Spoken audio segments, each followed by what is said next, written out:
vamos a dar inicio a nuestra sesión del día de hoy. Entonces, quiero presentarles entonces a nuestra compañera Juliana Ochoa, la que va a estar encargada de presentarnos este muy interesante tema, neuroplasticidad en la adolescencia. Entonces, Juli, adelante. Gracias, Sebas, por la presentación.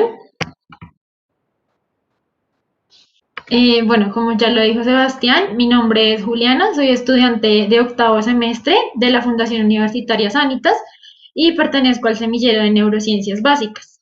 El día de hoy les voy a hablar de un tema muy interesante, espero que sea de su interés.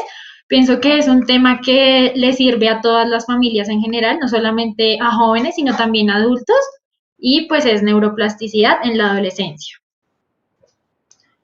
En cuanto a las partes que vamos a tratar en la exposición, entonces va a ser primero una introducción al tema, la etiología, o sea, las causas, la fisiología que ocurre en la adolescencia, unas teorías que explican como el comportamiento adolescente, los efectos en la adolescencia, trastornos mentales, las conclusiones y por último un panel de preguntas.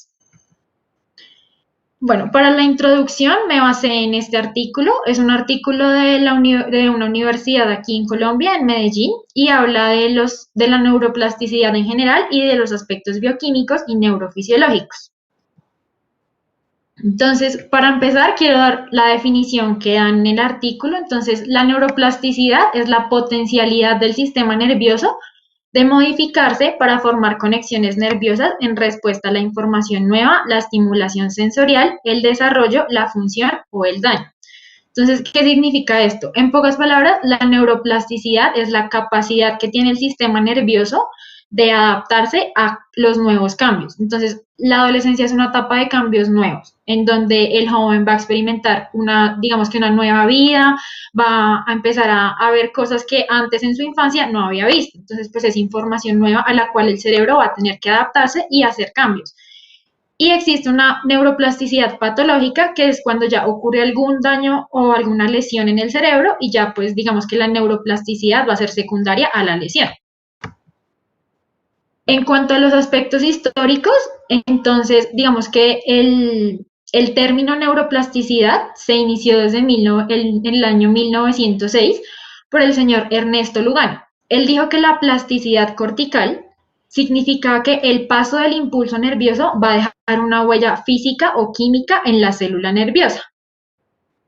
En 1938 aparece un señor que se llama Margaret Kennard y él dio un principio que se llama el principio de Kennard en honor a su nombre. Y en el principio se dice que las lesiones cerebrales a temprana edad producen un menor nivel de alteración por la presencia de una mayor capacidad de recuperación, que ya más adelante les voy a decir por qué la edad influye en la neuroplasticidad. En 1947, el señor Donald Hebb dijo que la experiencia y las cosas que uno, digamos que viviera durante su vida iba a llevar a una remodelación sináptica. Ya les voy a explicar más adelante cómo qué es ese proceso de sinapsis que ocurre en el sistema nervioso. Y por último, ya digamos que en los años de 1960 a 1982 más o menos, que fue cuando una página llamada PubMed colocó el término neuroplasticidad como un término buscado en general, se dijo que por medio de estudios que el paradigma científico cerebral cambió de una comprensión del tejido nervioso como una estructura rígida e inmodificable, es decir, que durante toda la vida iba a ser constante y que no iba a tener en ningún momento un cambio, a un entendimiento del mismo como una estructura dinámica, adaptable y plástica. En cuanto, como ya la célula principal del sistema nervioso, entonces los voy a contextualizar. La célula principal del sistema nervioso se va a llamar la neurona. En la imagen de la derecha pueden ver que explico a rasgos generales el proceso de sinapsis. Entonces, el proceso de sinapsis es la manera por la cual las neuronas se van a comunicar entre sí. Entonces, para que este proceso se pueda hacer, vemos que existe una célula presináptica y una célula postsináptica. Esta parte que vemos aquí se llama el cuerpo de la neurona o el soma de la neurona. Y las puntas se llaman dendritas. En cuanto al camino que encontramos aquí, es el axón de la neurona. Para que la sinapsis se dé, se necesita un impulso eléctrico. Y ese impulso eléctrico va a hacer que la neurona se active y por medio del axón es que ese potencial de acción y ese impulso eléctrico va a pasar al terminal axónico o a las dendritas. La sinapsis se puede hacer desde diferentes puntos de la neurona para comunicarse con la célula posináptica. En la imagen de la izquierda, quiero hacerles una relación de una sustancia que se llama la mielina. Entonces, en la neurona que tiene como el caminito amarillo, es la que está mielinizada, es decir, que tiene la mielina. La mielina es una sustancia grasosa que va a recubrir el axón. Es producida en el sistema nervioso periférico, es decir, como en la parte no del cerebro, sino en las otras conexiones del cuerpo, en los nervios periféricos, va a ser dada por los oligodendrocitos, mientras que en el sistema nervioso central, es decir, como ya la parte cerebral, va a ser dada por las células de Schwann. Entonces, ¿qué pasa? La función de la mielina básicamente es que el impulso eléctrico se dé muchísimo más rápido. Entonces, si ustedes se dan cuenta, la neurona que no está mielinizada, el impulso va a ser muchísimo más lento. Esa es básicamente la función de la mielina y como hacer una conexión muchísimo más rápida y eficiente entre neuronas.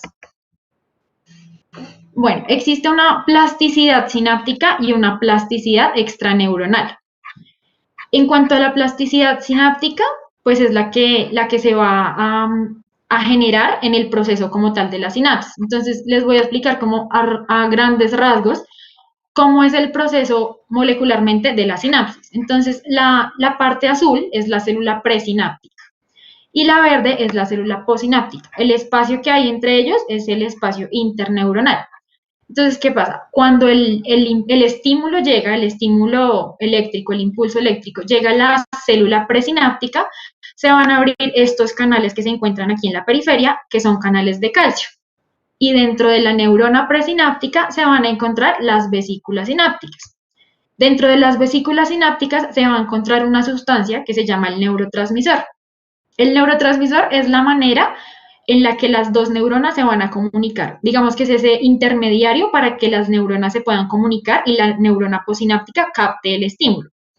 Entonces, ¿qué pasa? Cuando se abre el canal de calcio, la vesícula sináptica lo que va a hacer es irse hacia la parte del espacio interneuronal y se va a fusionar con él para que el neurotransmisor pueda salir a ese espacio. Entonces, aquí vemos que el neurotransmisor sale al espacio y en la neurona posináptica va a hacer una serie de procesos moleculares y demás en los que se va a abrir un canal que va a ser en este caso el canal de sodio. Y así es básicamente a grandes rasgos el proceso de la sinapsis. Entonces, ¿qué pasa? La plasticidad sináptica básicamente se va a basar en que va a haber un cambio en los receptores, en los canales iónicos como del calcio y el sodio y en proteínas transmembranales que van a servir para que estos receptores se puedan abrir.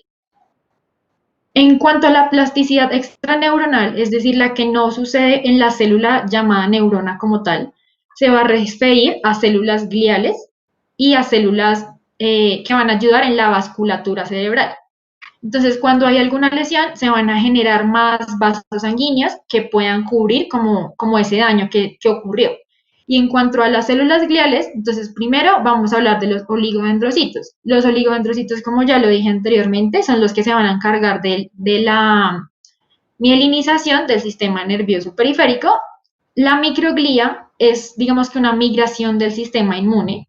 El sistema inmune es el sistema que nosotros tenemos como barrera de defensa en el cuerpo y él se va a encargar de defendernos a nosotros mismos contra agentes patógenos. Entonces, la microglía es la célula inmune del sistema nervioso. Las células ependimarias van a estar en un proceso relacionado con el líquido cefalorraquídeo, que es un líquido supremamente importante para el sistema nervioso como tal. Tiene varias funciones de soporte, de nutrición, bueno, tiene diferentes funciones. En cuanto a las células de Schwann también van a ser células mielinizadoras y se van a encontrar principalmente en el sistema nervioso central. Y los astrocitos son una de las células gliales más importantes, tienen varias funciones, pero su principal función es que van a hacer la barrera hematoencefálica. La barrera hematoencefálica es como esa línea de células que se van a formar para hacer un filtro entre la sangre y el sistema nervioso central. Entonces, ella va a hacer que se genere como qué pasa y qué no puede pasar al sistema nervioso. Entrando ya un poquito como en el tema, quiero preguntarle al público, el que pues me quiera colaborar, prende el micrófono y me dice qué opina. Quiero saber para ustedes qué es la adolescencia, o sea, ustedes cómo perciben la etapa de la adolescencia.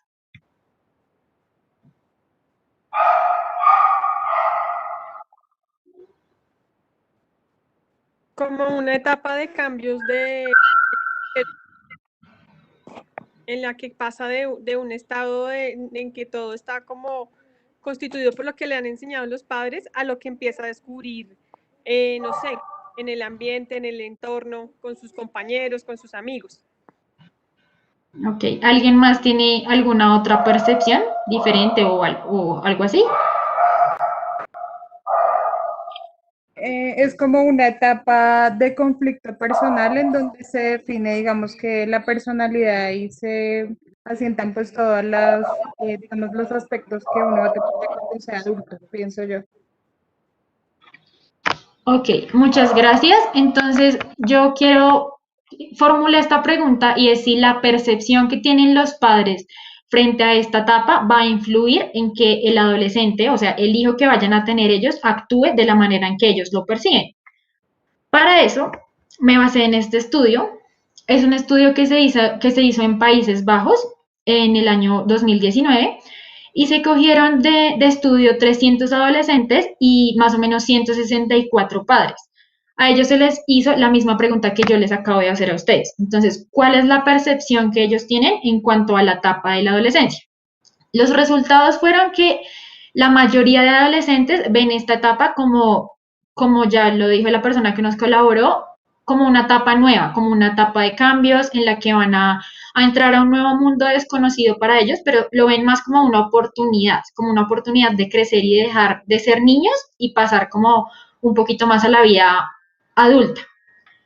En cambio, los padres tienden a ver a esta etapa como una etapa difícil en su proceso de paternidad, porque pues piensan que los adolescentes son muy complicados, conflictivos, se alejan de los padres, son más como asociados al alcohol, a las drogas y como una persona conflictiva. Entonces, en cuanto a las conclusiones, se tuvo en cuenta que los padres que dijeron que esta etapa era como supremamente difícil y demás, eran los que sus adolescentes iban a ser de esta manera. ¿Qué significa? Que la percepción de los padres sí influye, porque si tú todo el tiempo le vas a decir al niño que es que la adolescencia es difícil, que es que el adolescente es peleón y cosas por ese estilo, el cerebro lo va a asimilar de esa manera y cuando crezca va a ser de esa forma. En cuanto a la etapa de la adolescencia como tal, la OMS la define como una etapa que va a iniciar desde los 10 a los 12 años. Inicia en esa etapa porque es la etapa en la que va a iniciar un proceso llamado la pubertad, que más adelante les voy a profundizar en esto. Entonces va desde los 10 hasta los 19 años. ¿Por qué los 19? Porque la etapa adolescente, digamos que termina cuando ya el joven consigue una estabilidad emocional, consigue una estabilidad en pareja, estabilidad económica, consigue vivienda, como independizado, digámoslo así. Pero por eso precisamente es que en generaciones nuevas, más o menos de los millennials hacia acá, se han visto que los adolescentes pues ya últimamente no quieren casarse tan rápido, no quieren independizarse tan rápido, entonces se dice que ahora la adolescencia va desde los 10 hasta los 26 años más o menos. En cuanto a los hábitos que tienen los adolescentes fisiológicamente siempre les va a producir mucha ansiedad, entonces van a estar todo el tiempo queriendo comer y beber.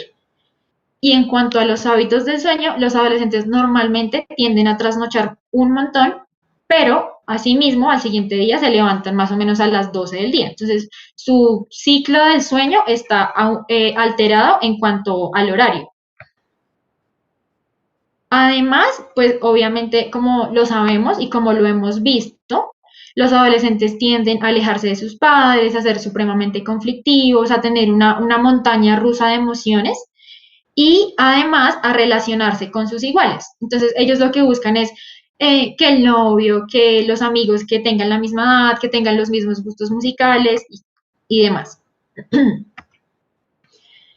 Bueno, pues tenemos que tener en cuenta que no todos los adolescentes van a actuar igual, ¿no? Entonces hay adolescentes que van a ser muchísimo más conflictivos que otros.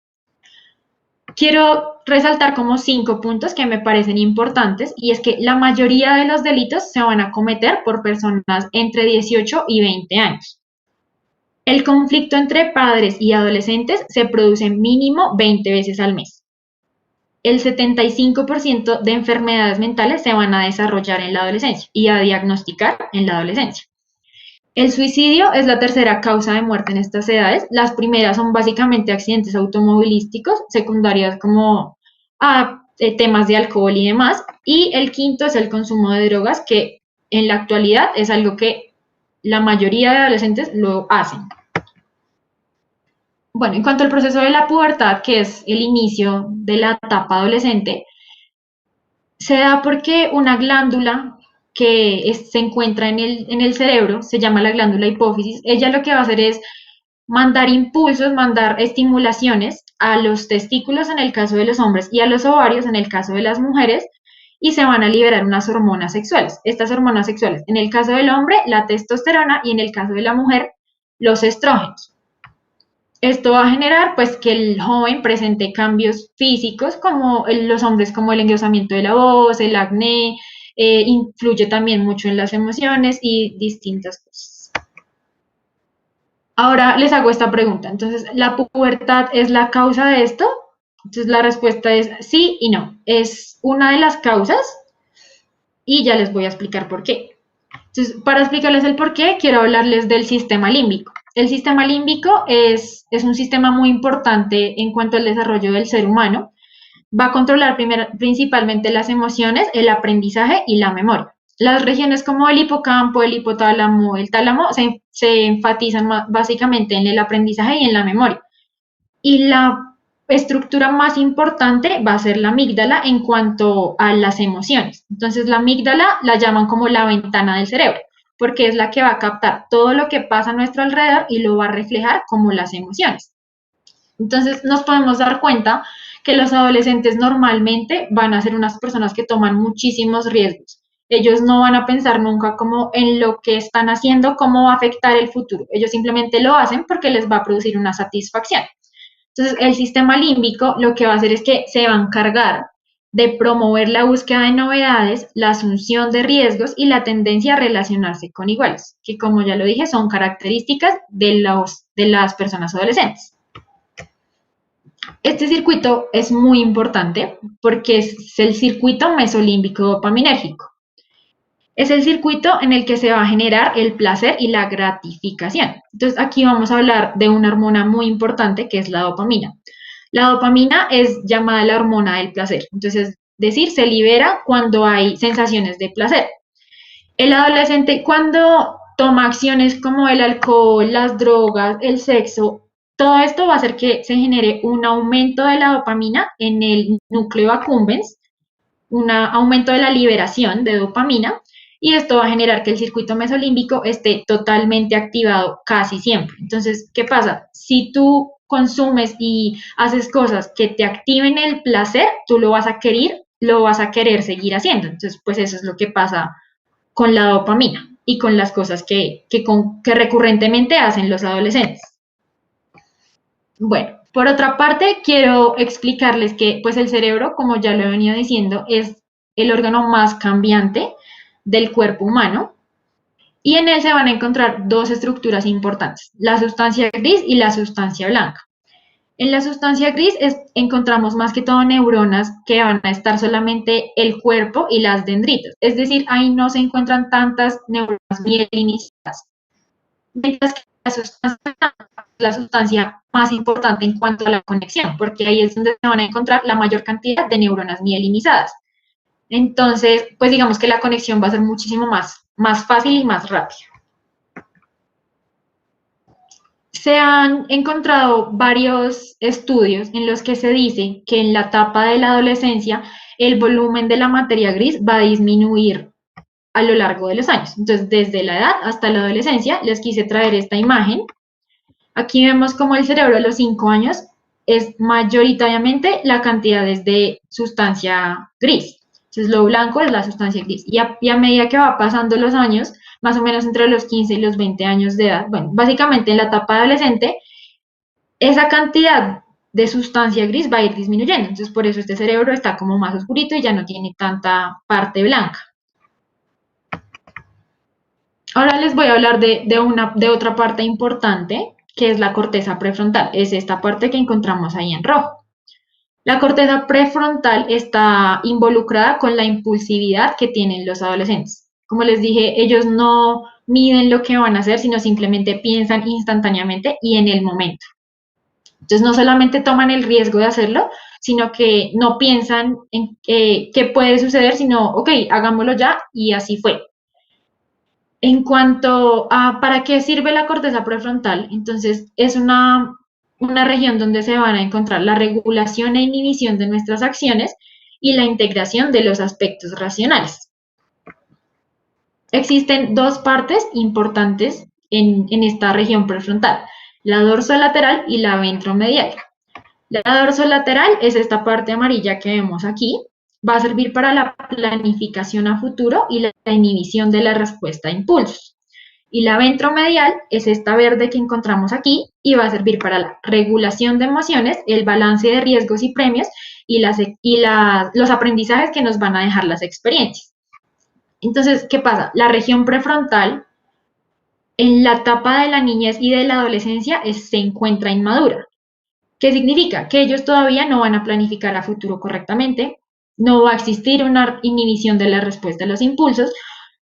La parte prefrontal, digamos que es esa región donde se van a regular las emociones. Entonces, mientras que el sistema límbico las activa, la parte prefrontal utiliza más la razón y regula las emociones.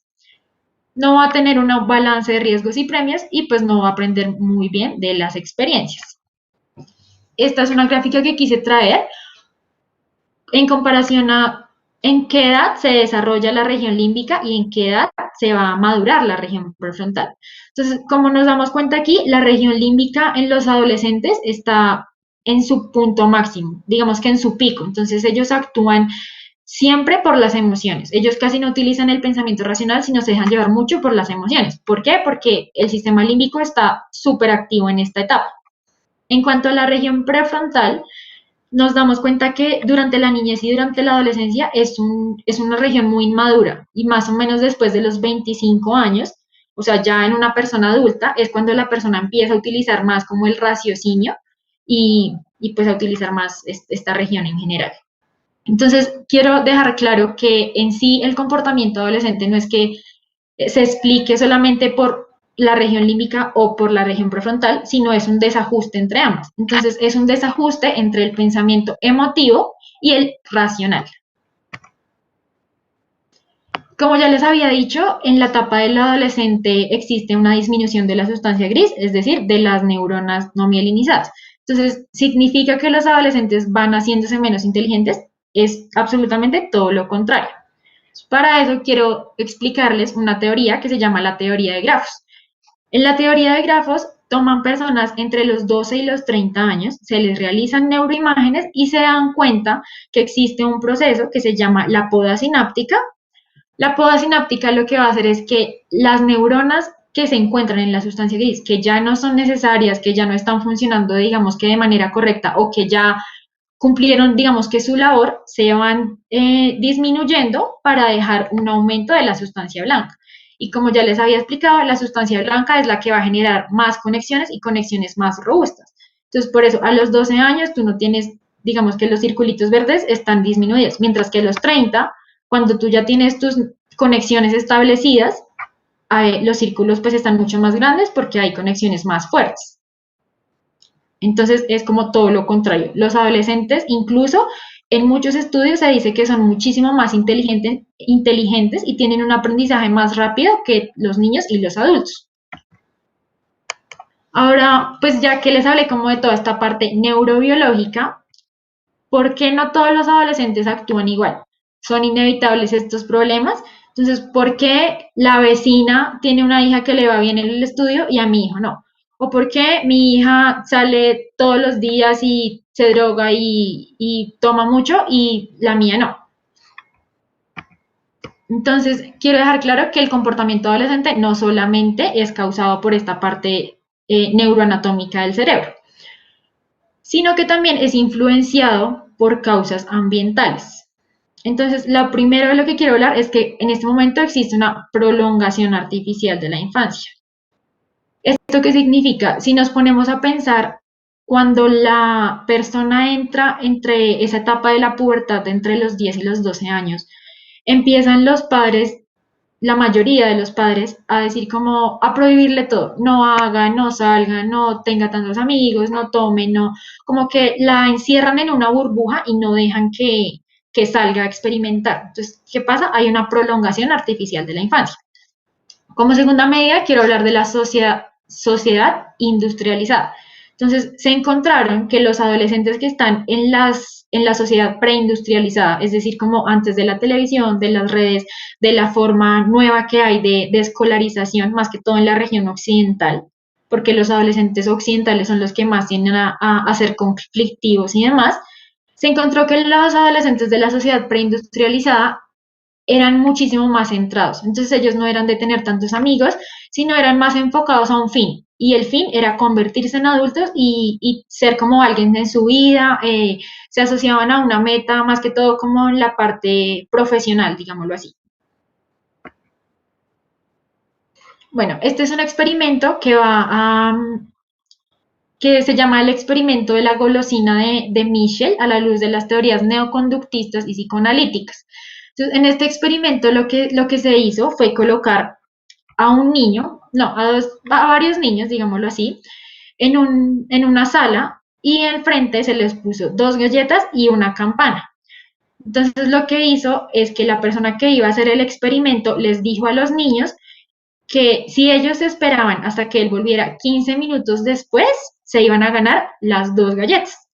Mientras que si ellos no se iban a aguantar los 15 minutos y sentían la necesidad como de coger ya las galletas, tenían que tocar la campana, pero solamente iban a tener una galleta. Entonces, en cuanto a los resultados, no hubo como un punto medio. Los niños actuaban en diferentes extremos. Entonces, el primer extremo es que los niños apenas al salir de la habitación tocaban la campana y era completamente instantáneo que ellos querían la galleta. Y los otros niños eran los que esperaban los 15 minutos y pues tenían las 2 galletas. Entonces, ¿qué se concluyó? Que básicamente los niños que al instante que él salía de la habitación tocaban la campana y conseguían solo una galleta, eran los que en la adolescencia iban a tener estos comportamientos más conflictivos y más arriesgados. Ahora, más como a la parte psicológica, ¿cuándo debe preocuparme un comportamiento? Entonces, existen 2 tipos de comportamiento: el comportamiento exploratorio y el comportamiento problemático. En cuanto al comportamiento exploratorio, el adolescente es un comportamiento que se debe hacer porque él está conociendo este mundo, ¿sí? Entonces, digamos, el beber el alcohol es algo que para él es algo nuevo y que debe conocerlo. Entonces, un ejemplo es emborracharse. Entonces, se emborrachó una vez. En cuanto al comportamiento problemático, ya es un comportamiento perjudicial y va a ser el acto repetitivo del comportamiento exploratorio. Entonces, también el ejemplo del trago. Entonces, yo salgo cada 8 días, pero cada 8 días me emborracho. Entonces, ya no es una sola vez que se emborrachó, sino lo hace todo el tiempo que sale. Ahora, quiero hablarles de un tema supremamente importante, que son los trastornos mentales. Como les dije al principio, el 75% del diagnóstico de los trastornos mentales se hacen en la etapa de la adolescencia y se ven en la etapa de la adolescencia. Pero todavía existe un tabú gigante acerca de los trastornos mentales. O sea, es un mundo súper desconocido y aún en la actualidad, después de todos los estudios que existen, hay mucha gente que cree que, digamos, sentimientos de tristeza y demás lo relacionan con una enfermedad como la depresión, que son cosas totalmente diferentes. Entonces, yo quise hacer como, ¿cuál es la causa de que las personas en la adolescencia tengan una predisposición a desarrollar un trastorno mental. Entonces, lo primero es que hay una enfermedad que se llama la esquizofrenia. Es una enfermedad donde la persona normalmente tiende a ver alucinaciones, es decir, cosas que ve o escucha, pero que en realidad no están. Entonces pueden ser alucinaciones olfativas, alucinaciones visuales o demás. Y en estas personas con esquizofrenia se encuentra una disminución de la sustancia gris en los lóbulos frontales y temporales. Entonces, según estudios, en los adolescentes, incluso adolescentes que no tengan ninguna patología, se encuentra esta disminución también en esos lóbulos. Entonces, ¿qué pasa? Que tanto las personas que sufren de esquizofrenia como los adolescentes tienden a tener una disminución de la sustancia gris. Entonces, pues por eso es que hay una predisposición. En cuanto a la segunda causa, entonces la reestructuración neuronal predispone a anomalías en el comportamiento. Entonces, pues como ya les dije, la adolescencia es una etapa de cambios en el cerebro inmensos y muy frecuentes, entonces pues eso va a hacer que las anomalías en el comportamiento se presenten muchísimo. Como tercera causa, encontramos la amígdala hipersensible. Entonces, la amígdala es la estructura que se va a encontrar en el sistema límbico. ¿Esto qué significa? Que el adolescente va a estar supremamente arraigado a las emociones. Entonces, cualquier emoción de tristeza, de felicidad, va a crear como un efecto en él. Entonces, pues va a tener una predisposición a tener, digamos que algún trastorno.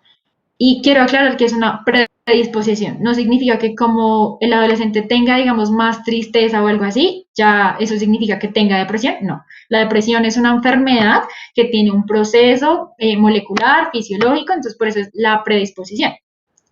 Los niveles de cortisol elevados. El nivel de cortisol es la hormona que se libera cuando uno generalmente está estresado.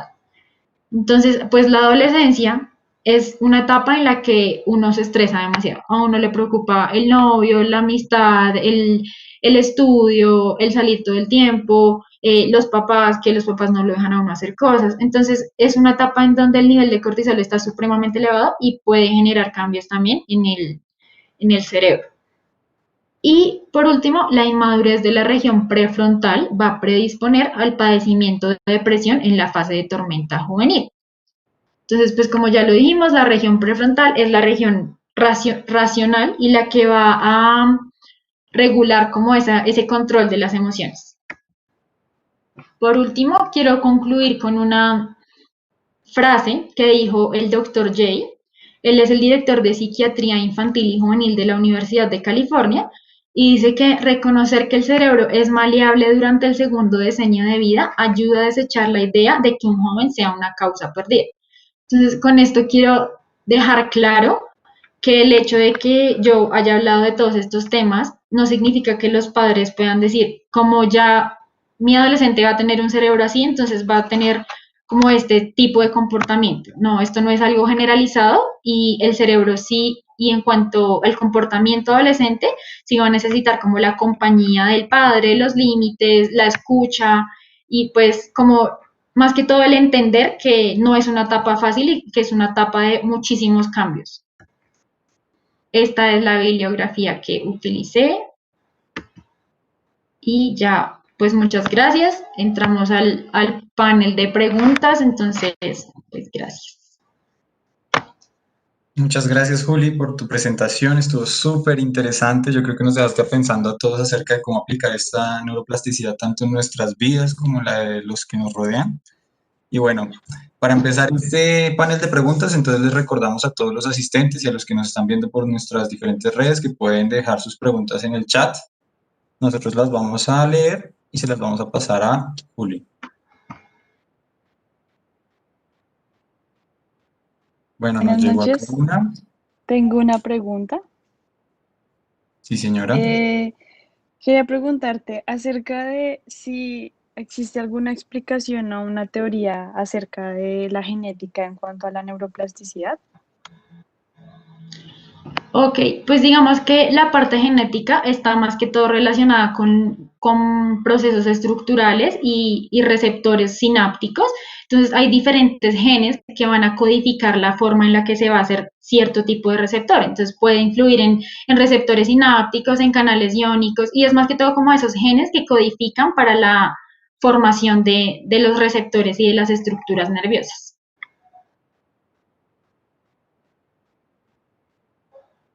Gracias. Bueno, nos llegó acá otra pregunta. Dice, ¿el entorno social, cultural y ambiental puede influir en la plasticidad del adolescente? Es decir, amigos, gustos musicales, etcétera.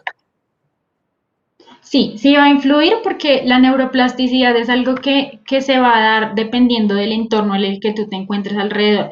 Entonces, si tú tienes amigos que, por ejemplo, no salen tanto y no son tanto de alcohol y rumbas y demás, pues tú no vas a tender a hacer lo mismo porque no hay algo que te influya en eso. Entonces, pues tu cerebro no va a conocer ese mundo y no va a tener cambios estructurales y encefálicos respecto a ese tema. Muchas gracias. Acá tenemos otra. Dice, ¿cuál sería el manejo ideal de las patologías psiquiátricas que mencionaste, como depresión, ansiedad, etcétera, teniendo en cuenta que pueden ser procesos muy comunes entre jóvenes? ¿Directamente se maneja con especialista o se puede tratar en casa? No, esto nunca se debe tratar en casa. Esto es una enfermedad que existe, es una patología, es una patología que tiene una explicación fisiológica, molecular, con hormonas, con receptores, que bueno, no voy a entrar como tanto en detalle, pero es algo que debe verse por un médico. Existen tratamientos, tanto farmacológicos como no farmacológicos, y pues dependiendo como del concepto del psiquiatra se deben tomar las medidas necesarias. Muchas gracias. Por último, tenemos acá una pregunta que dice, ¿la neuroplasticidad difiere entre hombres y mujeres? Ok, sí, sí difiere porque los estrógenos, está comprobado que los estrógenos van a aumentar la liberación de dopamina y la dopamina, como ya les dije, es la hormona del placer. Entonces, entre más activado esté el circuito mesolímbico dopaminérgico, más sensación de satisfacción y de gratificación va a querer el adolescente querer estar haciendo todo el tiempo. Entonces va a recurrir como a esas acciones y a esas actividades que le generen ese placer. Entonces, en las mujeres es muchísimo más frecuente que se active esta liberación de dopamina por consecuencia de las hormonas sexuales como los estrógenos. Súper interesante, muchas gracias. Pues por ahora no tenemos ninguna otra pregunta. Si ya no hay más preguntas, entonces cerramos el panel. Antes de terminar, les queríamos recordar que nosotros tenemos redes sociales, les queremos pedir el favor de que nos sigan, que estén pendientes de todo lo que nosotros hacemos. Acuérdense que nosotros no solamente tenemos ahí nuestro cronograma, sino también tenemos otro contenido variado. En Facebook y en YouTube nos pueden seguir como Semillero de Neurociencias Básicas FUS y en Instagram como Neurociencias Básicas. Si a alguien le queda alguna otra duda, tiene alguna otra pregunta que de pronto se acordó después, nos pueden escribir a nuestro correo neurofus@gmail.com. Y por último, recordarles que de hoy en 8 tenemos otra charla súper interesante titulada Neuronas espejo en el aprendizaje de los niños. La va a dar nuestra compañera Carol Albarracín. Entonces todos quedan súper invitados y los esperamos de noche entonces para seguir compartiendo en estos Neurotalks. Muchas gracias a todos y una feliz noche. Gracias.